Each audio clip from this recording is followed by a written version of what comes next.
Hey, good afternoon to you. It is now 5:07 here, News Talk 105.9 WMAL, where we're making sense of the news. Coming up, EJ Antoni will be with us. A lot to discuss with him on what's going on with the economy. President Trump announcing new tariffs on Canada, Mexico, China. We'll also talk about federal workers being offered that tremendous buyout.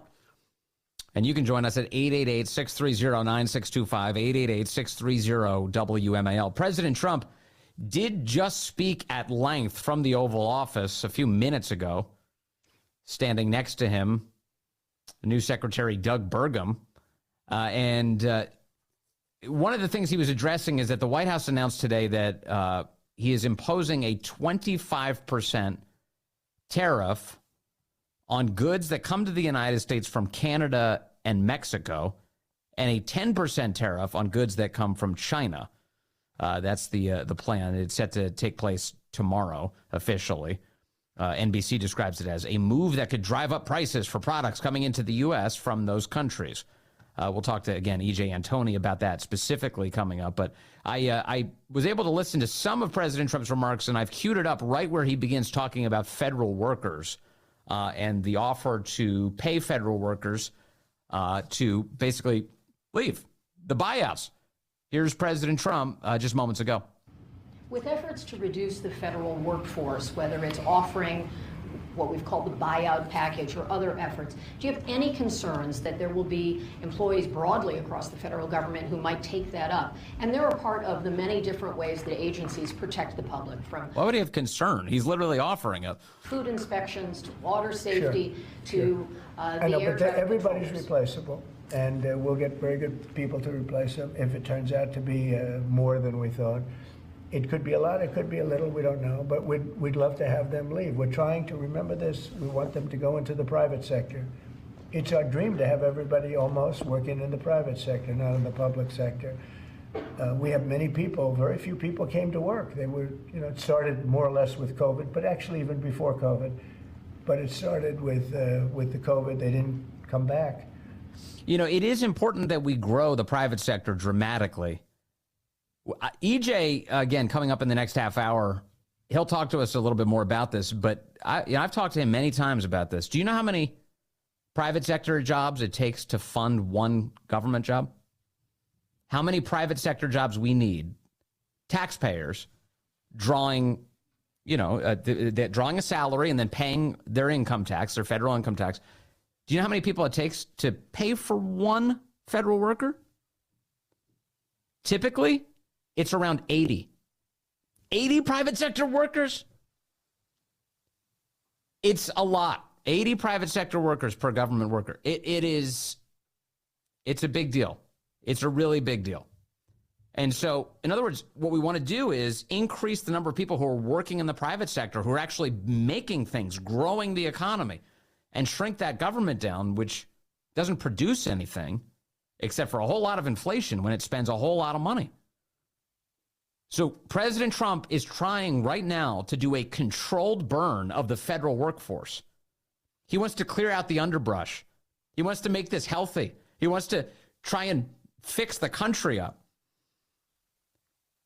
And so here he is explaining his rationale. And then Biden let him get away with murder, and we had a federal workforce like 4% coming into the office. And that just doesn't work. People can say it does, but it doesn't work. You have to be unified in a group in the office. It's just, it was crazy. You don't know what they're doing. And then at some point, we may ask them to certify that they didn't have two jobs, meaning were they really getting a check from us, the government, and then were they also working a second job and a third job and, on government time? And many of them will say that they did, which is not legal, but it's a problem. It's a problem. No, we want to get that out. We want to clean it out. People have been trying to reduce federal government now for 40 years, 45 years, and they haven't been able to do it. And this is a way of doing it, I think, very nicely. It's sort of a buyout, too. I think we're treating people very good, but people don't come to the office. they won't have a job starting on that very special date. So we'll see how that works out. I mean, nobody knows how that's going to turn out. Everybody might show up to the office and maybe a large number won't show up. But if they don't show up, we've accomplished a very serious goal. We're trying to reduce government. Does Mr. Musk or any of those associated with your DOGE effort, do they have any direct access through the government systems to how money is dispersed? No, nothing. No, they are. This has nothing to do also with the federal cutting, you know, with this federal cutting. This is very separate. This is if you don't show up, you don't get paid. But DOGE, I think great progress has been made. We're talking about cutting over $1 trillion of waste. We're talking about waste. We're not talking about we're going to love and cherish Social Security, Medicare, Medicaid. We're not going to do anything with that other than if we can find some abuse or waste, we'll do something, but the people won't be affected. It'll only be more effective and better. And our country, as our country gets richer, the people on Social Security, Medicare, Medicaid, those people are going to be more secure. If Biden had gotten elected, Social Security was going to fail because the country was failing. It was going to fail. The country was going to fail.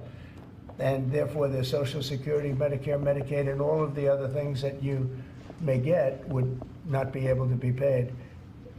Our country's getting very strong, and you see it. I think more progress has been made in the last 2 or 3 weeks than has been made in the last 4 years. I think not only has more progress been made in the last 4 years, it's, I'll call it deprogress.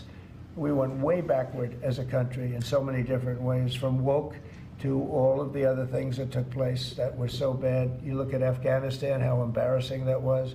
I think Afghanistan really started the problem with Russia and Ukraine. When Putin looked over and he saw how incompetently that was handled, I was getting out, but I was going to keep Bagram. Right now, China has Bagram. I was going to keep one of the biggest air bases in the world. They left it. But I was, other than Bagram, I was going to get out. And I wasn't keeping Bagram for Afghanistan. I was keeping it for China because it's 1 hour away from where China makes its nuclear weapons. And we were keeping it. So we have a lot of great things happening in our country, and we appreciate that you're here. And I'm really thrilled about Doug, and I'm really thrilled about his friend, Chris Wright, who's a legend in the oil business, right? They keep telling me, Catherine, he's like a legend, and he's a legend too in a lot of businesses. And we have an amazing group of people working with us. There's a man behind me who became a tremendous success. He was not a wealthy man. He didn't start off a wealthy man, and he ended up a wealthy man. And you know, that's a great talent, and he's willing to sacrifice so much. And he's talking about Doug Burgum, of course, the North Dakota governor, former North Dakota governor now, who has, as of last night, become the Secretary of the Department of the Interior, confirmed by the United States Senate. Senators overwhelmingly confirming Burgum to the role, 79-18. Burgum is an enthusiastic supporter of American energy and unleashing energy abundance, which is great. So I'm encouraged that he's in the role. Put it to work for our country. Watch the job he does on the interior, but in particular on really making our country very, very wealthy by utilizing it properly. And at the same time, environmentally, he does it he's very much an environmentalist. He's going to do it very carefully and very painstakingly good. But you just watch what happens. And working with the Department of Energy, where his compatriot, his friend, and also considered the most talented man in the oil business, is the head of the Department of Energy, and they work together. It's almost like a partnership. It really is a partnership. And watch what that does for our country. It'll be a fantastic thing to see. Thank you very much, everybody. Thank you, Fred. Thank you, Fred. Tulsi got it up. Thank you.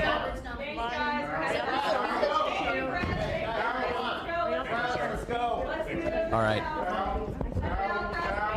In the footage, it looks like somebody had asked at the very end about whether or not Tulsi Gabbard would prevail. And I think the president responded with a nod, perhaps an "I think so," something to that effect.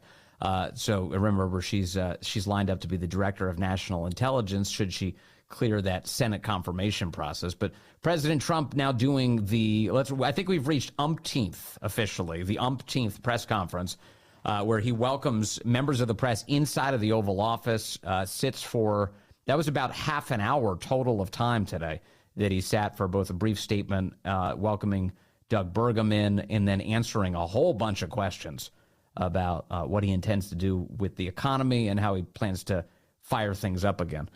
Let me see. I've got a call coming in from Brad in Fairfax on line 1. Brad, good afternoon, sir. You're on the Vince Coglianese Show. Hi, Vince. Can you hear me? Yeah, I hear you. Great, Brad. What's on your mind, sir? Okay, so I wanted to be able to make sure I got to talk to you before you bring your cousin EJ on. Listen, I want to point out one weakness with the whole fork in the road thing. Neither DOGE nor OPM in their fork web section have any kind of place where you can submit open suggestions or commentary on how to refine this program. Mm-hmm. Okay? That is a great disadvantage because great ideas could be suggested by a large number of people. And if anyone involved is listening, please open that up so that you can accept suggestions. Second, okay, I think that there needs to be a finer toothed comb. They're painting this fork thing with a broad brush. You know, I just listened to President Trump saying everybody could be replaced.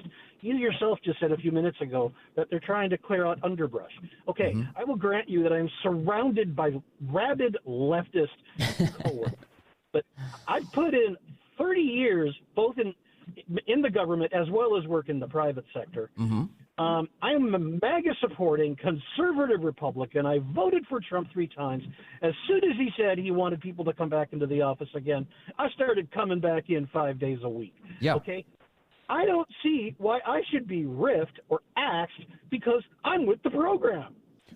Well, would you be under the circumstances? So your impression of how this all works. It's because completely up in the air. Nothing is defined. But the things that we've seen are, 1, come back to work, and then 2, if you'd like to take a buyout, then you have this offer and you have until February 6th to accept it, and then you're paid through September 31st of this year. Okay, so it sounds like Brad. Case, I got 30 years of accumulated service. Yeah. I'm 64. I'm not quite ready to pull the plug and retire yet. I was wanting to put in another 3 to 5 years because I like my job and I work hard at my job. Sure. And nothing is defined. I'm just so upset because nothing has been defined clearly. But you came back to work. That in other words, that's exactly what they asked, and the expectation is that you're fulfilling that, and therefore you will stay. I complied. No. Read the fork in the road email carefully. It is very clear that you may not be able to keep your position. You may get reassigned. You may get riffed. It's very clear that there's no guarantee you're going to keep your job. Additionally, ask someone to send you the frequently asked questions that got sent out to all federal employees today. The frequently asked questions are the kind of things that some 19 to 23-year-old would ask. You know, like, can I take vacation if I take the deferred retirement? You know, if I use my leave, is it going to be okay? Right. It's like, hey, I'm not looking to work and go sit on the beach with a tropical drink. I want to get my work done and retire on time. It's like, who thought these questions up? Yeah. Well, okay, good. Well, this is why I wanted to take your call, because I want these guys to be able to provide you all the clarity you deserve, Brad. And I think, please listen to these points. The goal here. Who work hard for you? Yeah, the goal here should be that competent federal workers who are actually contributing to the country, like you, should be well taken care of. And that standing performance reviews every year. Amen. And then that underbrush gets burned out, all those crazy lefties. Hey, thank you, Brad. I appreciate that. I'm not part of the underbrush, damn it, and I don't want to get fired. Amen. All right, Brad, I respect it. Thank you very much. All right, it's 5:20 now. On the issue of federal employees and these buyout offers and everything, one, we're going to talk to EJ Antoni coming up just about the economic implications of all of this, as always. And two, I can tell you that we are hard at work right now trying to get you an expert from the White House itself to join us, hopefully at the beginning of this coming week. So we'll be able to talk about this in a little more detail. Look, this is an audience full of many federal workers or people who work kind of, as contractors, deal with the federal government. So a lot of people and their jobs at play here, and the decisions they want to make for themselves and their families. So we're going to keep trying to get you the best information on this subject as time moves on. Right now, So a good indication. We should have somebody from the White House, I think, towards the beginning of next week. So stay with us here on WMAL for that. Sam is calling in from Alexandria on line 5. Sam, good afternoon to you, sir. You're on the Vince Coglianese Show. Thank you so much, brother. I really appreciate you taking the call and following right behind. I think it was Brad and all the points that he made. I thought he was reading my mind. And I feel sad, honestly, for the air traffic controllers or controller that were involved in this whole situation, because I really think that they were placed in a high-risk position based upon a policy. You know, we can say, yeah, Obama did it or Biden did it or whatever. But when it comes to policies, and that applies to this administration as well, you can't take a blunt instrument and hope to maintain operational integrity and operational fidelity in some of the things that are done in the U.S. government and do these kind of broad stroke, yay, verily, we need this kind of a thing to happen, because I'm getting the impression that a lot of people think this is targeted toward the remote worker people. If that's what it is, that's not what's being portrayed out to the general workforce. And I can say that, you know, they really have to look at risk-based assessments on where are you as the administration, you know, representing the U.S. citizenry, where are you willing to accept risk, because you can't do it all. Mm-hmm. At the end of the day, you can't do it all. Yeah. If you want to cut people, and what do you not want to do well, and what are you willing to sacrifice? And in this particular case, sadly, they were short at DCA air traffic controllers. Yeah, they were short, and they had one guy doing a job of two, trying to manage a bunch of air traffic, and we were met with disaster this week. A number of failures already being identified. Those investigations continue, and God willing, they resolve them so we can make sure nothing like this happens again. EJ Antoni is going to join us just minutes from now. We'll talk about the state of the economy with him. President Trump presenting a new round of tariffs on Canada, Mexico, China. It's all ahead on the Vince Coglianese Show. Hey, good afternoon to you. It's 5:36 here, News Talk 105.9 WMAL, where we're making sense of the news. You can join us today, 888-630-9625, 888-630-WMAL. President Trump in the White House announcing today that tariffs are coming for Canada and Mexico, 25% beginning tomorrow, 10% additional tariffs on China, again, beginning tomorrow. Here's President Trump in the Oval Office just within the last hour being asked, is there anything these countries can do to stop it? Mr. President, is there anything China, Canada, and Mexico can do tonight to forestall your implementation of tariffs tomorrow? No, nothing. Not right now, no. Not a negotiating tool? No, it's not. No, it's a pure economic. We have big deficits with, as you know, with all three of them. And in one case, they're sending massive amounts of fentanyl, killing hundreds of thousands of people a year with the fentanyl. And in the other two cases, they're making it possible for this poison to get in, number one. And number two, we have big deficits, and it's something we're doing. And we'll possibly very substantially increase it or not. We'll see how it is. But it's a lot of money coming to the United States. As you know, we have about a $200 billion deficit with Canada, getting close to $200 billion. They've treated us very unfairly. And I say, why should we be subsidizing Canada? It's wonderful. I have so many friends in Canada. It's a great place. Is there a concession you're looking for, sir? No, we're not looking for a concession. And we'll just see what happens.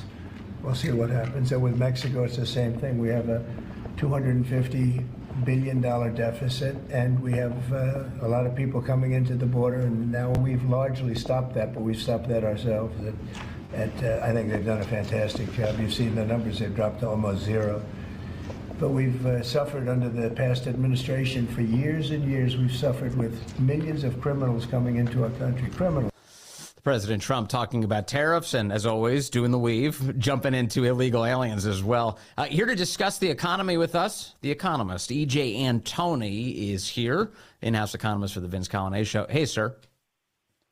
Vince, thank you for having me again. And I got to tell you, I am just tickled pink with this tariff announcement. It is a great day. It's a great day. Tell me why it's a great day as President Trump announces 25% tariffs on Canada, 25% on Mexico, 10% additional tariffs on China.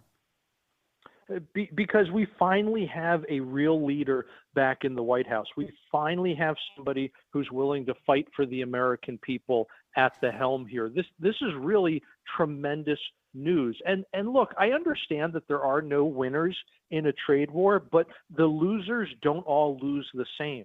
And what President Trump understands is he has the ability to essentially weaponize the purchasing power of the American consumer on the international stage, and it gives him the best leverage there is. No other nation can compete in that regard. And as a consequence of that, if Mexico and Canada really do want to go toe-to-toe here, we're going to absolutely crush them, and pretty darn quick. I mean, you're talking about ratios of like 10-1 in terms of percentage of exports, whose stuff is going to which country. You know, you heard the president describe the trade deficit as one of the rationales for why he's doing this. I know the reporter asked, is there anything they can do to relieve these new numbers, these tariffs? The president said no, although I sort of think that if Mexico and Canada were to dramatically increase the amount of American exports, in our case, imports in their case, that they buy, that President Trump would look favorably on that. Do you think that's part of the strategy? I'm sure it is, Vince. And look, one of the things, and this is frankly somewhere, now I'm doing the weave, this is somewhere where I depart from a lot of different economists, because I think they're not seeing the forest for the trees.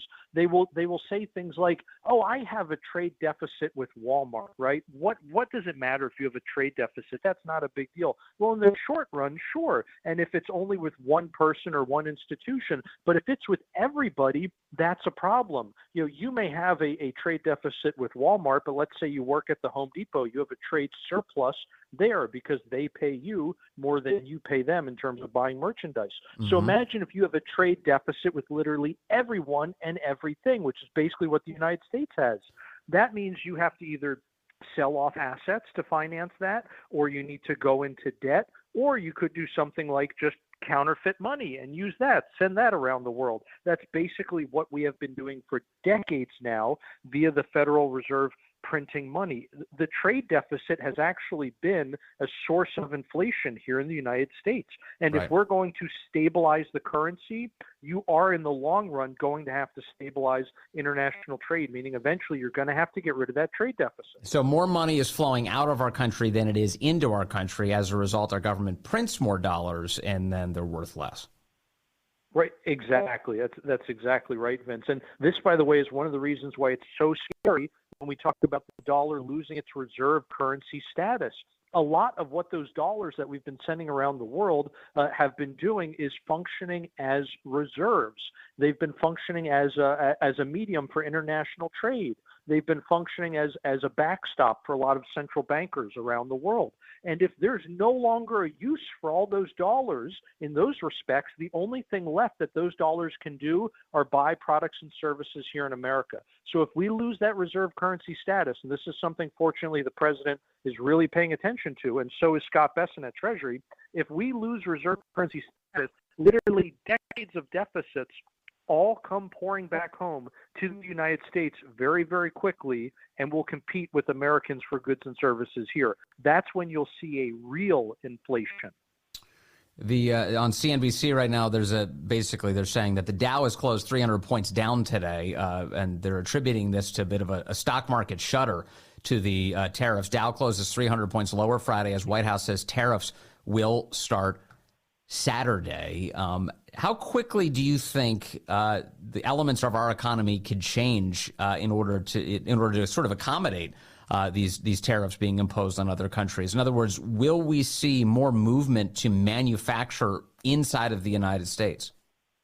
I think that's exactly what we're going to see. Now, in terms of how long is it going to take, that's really going to vary a lot, sector by sector. And I'm hoping that it gets sped up, though, with the president's deregulatory agenda. We forget that a big reason why we have had so much corporate inversion where businesses leave the United States and decide to produce not here and not employ Americans, but produce overseas and employ foreigners. A big reason why they do that is because of the huge regulatory compliance costs here in the United States, where a manufacturing worker may make $50,000 or $60,000 a year, but then the employer has about $50,000 or $60,000 of regulatory costs also impose. And that's not something that the worker gets paid, but it is a very real cost to the employer. So it's part of this carrot and stick approach, I think, Vince, where we're simultaneously going to make the United States the most competitive place in the world to make anything and to employ anyone, but we're also going to make it more expensive to not make stuff here. Well, additionally, the president hasn't been shy about the fact that he wants to reform the tax code to incentivize companies to come to the United States and produce their goods and services here. So this is not the only punch that President Trump is going to throw on this subject. That's exactly right. And I think the long game here is to basically slowly whittle down that tax code to literally nothing. It is not an exaggeration to say that the end game here is the elimination of the federal income tax. And people may think that that's far-fetched. They may think it's ridiculous. But you know what? It is certainly possible. And it's what we had during our golden age, which President Trump repeatedly references and says that he wants to get back to that period in time. Right. He wants to get back to a time when we didn't have an income tax and the government was funded solely by what? By tariffs. Right, ahead of 1913 and the 16th Amendment, the invention of the income tax, the federal income tax. And he likes to cite quite often President William McKinley, who I'll also point out was a Republican president who was shot, but he was killed in that assassination. But that's a guy whose economy was thriving. And you've got President Trump saying, I don't think it's a bad thing to look back on that and say we can get back to it. Right, exactly. And I will say another thing that McKinley did, which I think is an interesting parallel here, Vince, is the fact that he bestowed, you might call it a new kind of legal status on the gold standard. It preexisted McKinley, but it was really cemented in a different way under McKinley. And the reason that was done was to help arrest the panic that was stemming from the potential devaluation of the dollar from things like the Sherman Silver Purchase Act and other measures that were literally just attempts to debauch the currency, to devalue it in order to lighten the debt loads of people that had a lot of money that they owed. Yes. Some of that had to do with the number of people who were farming at the time. So how does President Trump get the currency problem under control? Because right now, as you have pointed out with a lot of frequency, we have printed out way too much money, or as you put it earlier in this conversation, we've been counterfeiting the American dollar, and that's at the expense of all of us. We don't have a gold standard. That's not how our currency operates. So how does President Trump get control of the currency? Well, unfortunately, the Fed are the ones who control the currency. And so if you want control of the currency, you got to get control over the Fed. Now, I do think there are a lot of different ways that you can remove a Fed official. I should say there's only one way right now to remove them, and that's for cause. But what I mean to say is that I think you have a lot of causes for which to remove those different Fed officials, not the least of which is the fact that they completely screwed up when it came to COVID and the years following, right? They gave us this 40-year high inflation. Then they gave us the fastest interest rate increases in 40 years. They caused countless banks across the country to become insolvent. Banks still have hundreds of billions of dollars in losses on their balance sheet. The Federal Reserve itself has over $1 trillion in unrealized losses. The Fed itself has lost $220 billion at this point. So all of those things are objective, but I think you can at some point make the argument, well, they were doing the best they could, or they had these different indicators that told them they were doing the right thing, whatever the case. Here's one real clear thing, though, that I think can nail them to the wall on. They are actually funding the Consumer Finance Protection Bureau illegally today because that organization does not get its appropriations from Congress. Instead, they take them from the profits at the Fed. But as we've mentioned many times on your show, the Fed hasn't turned a profit since the fall of 2022. Let me pause. Wait, let me slow this down because I want people to understand it, and I want to understand it most importantly. The Consumer Financial Protection Bureau is Elizabeth Warren's brainchild inside of the federal government. But as you're laying out for us, that it is not funded through congressional appropriations. It is funded from what you just referred to as profits from the Federal Reserve. Do I have that right? That's exactly right, Vince. And usually what happens is the Fed makes money by its operations, and it sends those profits, what we call remittances, to the Treasury. That's part of the Fed's charter. So yes, the Fed makes money, but it has to hand that money right back over to the Treasury after it pays its operating expenses. Well, because it has so thoroughly botched the job in terms of interest rates over the last several years, and in terms of the kinds of assets that it put on its balance sheets, it is now effectively losing money. It has lost over $220 billion. So it hasn't had any profits for over 2 years, which means it hasn't had any money to actually send to the Consumer Finance Protection Bureau, the CFPB. And as a result, they are violating the law. They are violating their charter in terms of how they are funding this organization.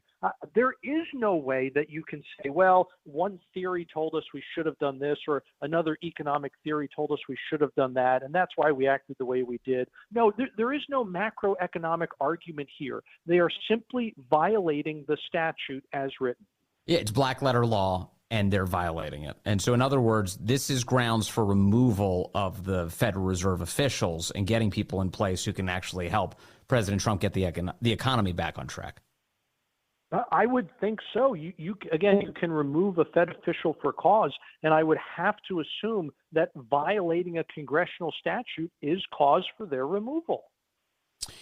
EJ Antoni, always great to talk to you, sir. The in-house economist of the Vince Coglianese Show, economist at the Heritage Foundation. Thank you very much for your wisdom, as always.